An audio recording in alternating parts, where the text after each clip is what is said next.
Nós estamos em Sobral, hoje é dia 15 de novembro de 2022, e nós estamos aqui nesse evento, né, na construção do 11º Visualidades. Então, Visualidades cada vez mais vem apontando nessa dimensão da integração da pesquisa das artes visuais, que é exatamente isso que o professor vem nos relatando, né, das nossas pesquisas com outras linguagens, né, da instalação, do documentário, do grafite, da canção. Então, é um trabalho muito rico e aproveitamos e hoje estamos entrevistando o professor Emiliano Dantas, e essa entrevista vai ficar no arquivo do Labome e também vai para a revista Historiar, né? Então, nós gostaríamos de ouvir o professor, quais as impressões do professor sobre, né, a ideia do Visualidades, sobre a primeira atividade que aconteceu ontem, né, já nesse processo, e também sobre a cidade, né, um pouco nesse sentido. Olá, Thelma. Obrigado pelo convite. Agradeço também ao Visualidades por poder participar e trocar aqui um pouco dessa experiência que eu estou tendo, né? Eu acho que a proposta do Visualidades é uma proposta muito interessante, né? Porque é um festival, é uma mostra que é voltada para o público de uma forma mais geral, não é especificamente para um público mais acadêmico ou um público mais das artes visuais, mas sim para talvez o que fosse a comunidade e a cidade que está ao entorno da universidade, né? Então, eu achei que é uma proposta muito interessante, fiquei feliz de poder contribuir com a oficina, que é uma oficina que ela tem a proposta, primeiro, de trabalhar a leitura e a escrita através das imagens, né? Pensando que pelas imagens nós podemos ler o nosso mundo visível, e esse exercício, ele, a partir da pessoa que conduz, que no caso fui eu, essa pessoa vai tentando despertar questões que são questões que envolvem a nossa vida, por exemplo, como questões de raça, questões de classe, questões de cor, para ir despertando nas pessoas um processo de consciência sobre esse mundo visível, né? E, ao mesmo tempo, para promover um debate entre todos os participantes, porque a oficina acontece numa proposta circular, né? O tempo todo está todo mundo ali e o tempo todo aquelas pessoas vão num processo dialético, pensando e debatendo sobre esse mundo que elas vivem, e depois com imagens elas vão criar narrativas visuais, e eu digo que essas narrativas visuais é a chance de reescrever esse mundo visível, e nessa reescrita desse mundo visível as pessoas podem repensar esse mundo, repensar de uma forma crítica, e repensar a partir da sua subjetividade, mas também da intersubjetividade de todos aqueles que participaram e que estão participando da oficina. E aí, no segundo momento, a gente vai ter uma exposição com fotografias, com imagens que estão sendo usadas, né, que as pessoas estão pensando sobre essas imagens, e elas vão ser convidadas a intervir nessas imagens, intervir com costura, intervir com colagens, intervir com múltiplas técnicas, né, grafias, para a produção dessa nova narrativa. E o que é muito importante é que a ideia é fazer pesquisa com imagens, mas uma pesquisa compartilhada, uma pesquisa em que todos e todas, né, vão ali se debruçando, vão pensando, vão questionando, a gente vai problematizando e vai tornando mais complexa a visão sobre esse mundo, né? No caso que as imagens mostram que são cenas de Sobral, são cenas da prática social cotidiana, enfim, são várias, são um conjunto de imagens que inclusive foram muitas delas cedidas do próprio arquivo do Labome, que foi feito por alguns bolsistas que participaram já do Labome. Então, dentro dessa proposta, né, dessa antropologia, que é uma antropologia não diria pela educação, mas é uma antropologia como educação, né, uma antropologia que ela vai colocar as pessoas em movimentos de habilidade.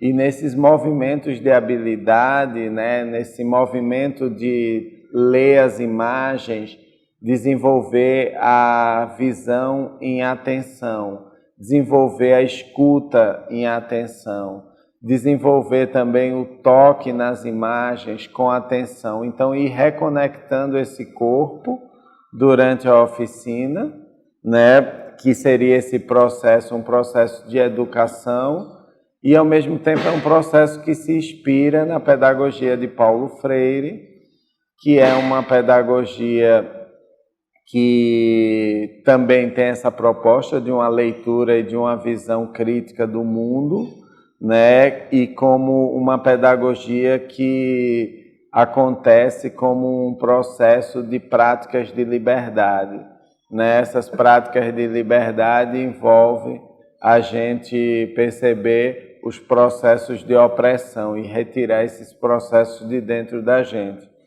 Então, assim, é um trabalho com imagem, mas é um trabalho complexo, é um trabalho que envolve muitas questões, mas o que está no fundo mesmo é essa possibilidade da produção de conhecimento compartilhada. Então, é muito interessante, né, e envolvente a sua narrativa, porque nós conversamos, né, falando de interdisciplinaridade, de uma história posicionada, né, uma história partilhada e de uma construção coletiva.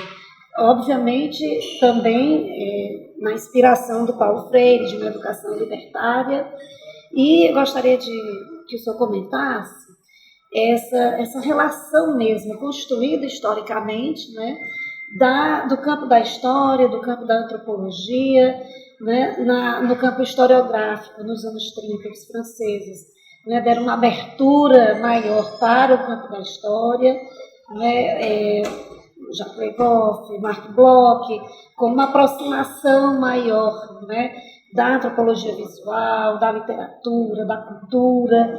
Então, esses casamentos, esses intercâmbios, essas construções, elas são sempre benéficas, ampliando cada vez mais, né, a discussão teórico-metodológica. E nós aqui trabalhamos muito também com a metodologia da história oral, né, no sentido de ter uma história que contemple várias histórias, né, e várias memórias.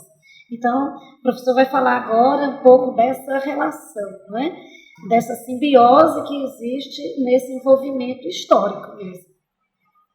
Então, eu, com trabalho com imagem, e também aí eu já vou falar um pouco das minhas pesquisas com antropologia visual e também da minha leitura do trabalho do Tim Ingold, né, que ele vai propor uma ideia de uma história que não é uma história linear, marcada por grandes e importantes acontecimentos que geralmente são datados e são documentados pelos que desenvolveram os movimentos colonizadores e imperialistas, né? E aí essa história acaba ficando sempre a história do conquistador, a história eurocêntrica do mundo, o Tim Ingold propõe uma ideia de uma história que ela acontece pelo movimento da vida, pelos devires, né? E aí ele vai dizer que essa história surge dos encontros, do encontro do devir humano, o devir vegetal, o devir animal, e assim sucessivamente. E o que eu gosto dessa proposta do Ingold é a gente pensar essa história pelo movimento. E como esses movimentos dentro do mundo, né, ou no mundo, eles foram, de alguma forma, mostrando como tudo foi se misturando e como as coisas também elas vão se transformando ao longo dos tempos. Mas, ao mesmo tempo, pensar nessa possibilidade de uma história pelo movimento, eu acho que ela permite outras narrativas, ela permite também que a gente possa situar outros movimentos, e aí que essa história talvez ela não seja mais uma história tão hegemônica ou com uma importância tão grande numa ideia de uma agência dos humanos, né? Numa ideia de uma agência do que os homens e as mulheres foram capazes de transformar e de conquistar ao longo dos tempos, mas sim nesses movimentos, né? Nesse movimento que envolve a própria transformação da natureza, mas ao mesmo tempo também nesses movimentos que a gente pode observar de como essa ideia de natureza ela acaba por ser desconstruída, ser reconstruída, ou por outras culturas, como esses povos de diferentes lugares, eles pensam esses conceitos, eles constroem essas ideias.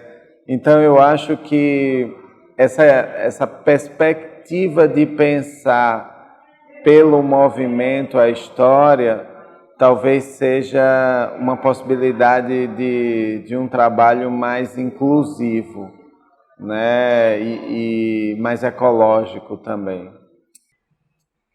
Então, nós vivemos de verdade uma história mais aberta.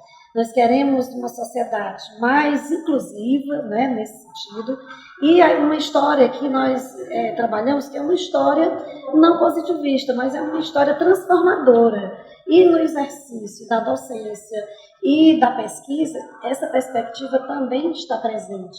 Então, ao conversarmos sobre patrimônio, nós percebemos que o professor tem também uma experiência de construção de um inventário, né, numa cidade, numa localidade, e num projeto bem mais amplo, né, do patrimônio imaterial. Não sei se eu gostaria de falar um pouco sobre essa experiência. Então, eu venho realizando 2 pesquisas com patrimônio em Portugal. No caso, para patrimonialização nacional, e são patrimônios imateriais, né? Até mesmo porque da antropologia o que seria possível eu contribuir seria para o patrimônio imaterial. Um dos processos eu estou fazendo um trabalho audiovisual, né? Então estou produzindo um vídeo que esse vídeo tem ele se articula um pouco com essa produção mais etnográfica, e ele tenta, de alguma forma, mostrar como é a transmissão, como acontece mesmo o trabalho dentro da oficina, quais são os tipos de ferramenta, como é um pouco o processo criativo e também como a fabricação, no caso que são bengalas, como essa fabricação de bengalas ela se articula também com toda a vila, que é a Vila de Gestação em Baião. E o outro é um inventário que ainda está mais no começo, que é sobre os campinos da região do Ribatejo. O que são os campinos? Os campinos são aquelas pessoas que trabalham com o gado, que mais, numa visão mais folclórica, eles estariam associados mais ao trato do gado bravo, né? Mas pelo que a gente está estudando e percebendo, o campino ele cuida de outros animais também. No caso, lá se chamam as herdades, que seriam as fazendas, né? Então, assim, para dar um breve contexto, é mais ou menos isso. E nessa perspectiva, quais as maiores dificuldades enfrentadas, né, no desenvolvimento da pesquisa, incluindo a conjuntura brasileira, né, nesse quatriênio, que nós tivemos realmente um corte de verbas, nós tivemos posturas autoritárias, né, negação da ciência, tivemos arroubos defendendo torturadores. Então, uma conjuntura realmente que é muito desafiadora para os pesquisadores. Você poderia citar quais as principais dificuldades, né, no desenvolvimento da pesquisa com essa perspectiva? Então, eu acho que tem muitos desafios, tá? Eu não sei se eu consigo agora, assim, estabelecer quais são os principais. Eu vou falar alguns que eu tenho enfrentado ou que eu percebo, né? Um deles, eu acho que é muitas vezes essa posição da academia de uma forma mais conservadora. Essa posição da academia de querer manter um determinado modelo de produção de conhecimento e de produção de pesquisa científica. E de não aceitar que outros modelos ou mesmo outros saberes sejam legitimados como uma produção científica. Então, eu acho que esse ponto ele é determinante. Por quê? Porque muitas vezes ele vai determinar para onde o dinheiro vai, ele vai determinar os espaços que são ocupados dentro da academia. E essa visão mais conservadora, eu acho que ela é ruim porque ela, digamos assim, monopoliza as oportunidades para um único tipo de produção de conhecimento e, ao mesmo tempo, ela não permite que outras práticas elas possam se desenvolverem, né? Talvez da forma e que de uma forma mais potente, né? De uma forma mais plural, porque assim essas outras práticas elas existem, né? Elas vêm sendo feitas. Eu acho que mesmo com a dificuldade ou com instituições conservadoras, muitos investigadores, muitos pesquisadores, muitos centros de conhecimento, tanto dão espaço, como também tem pessoas e grupos de pesquisas em trabalhos, muitas vezes solitários, que conseguem furar um pouco essas dificuldades, conseguem atravessar essas dificuldades. Então, para além, né, da academia, né, de como a academia, enquanto instituição, se constitui, acho que também a gente está passando por um período de guerra, um período de pandemia, né, um período de algumas dificuldades. Do Visualidades, né, e da nossa luta, você falou bem, é uma guerra, né, uma guerra de narrativas, né, dentro e fora da academia. Então, qual a mensagem que você deixaria aí para as novas gerações, né? Para a gente pensar mais amplo, para a gente pensar no mundo onde caibam todos os mundos, né?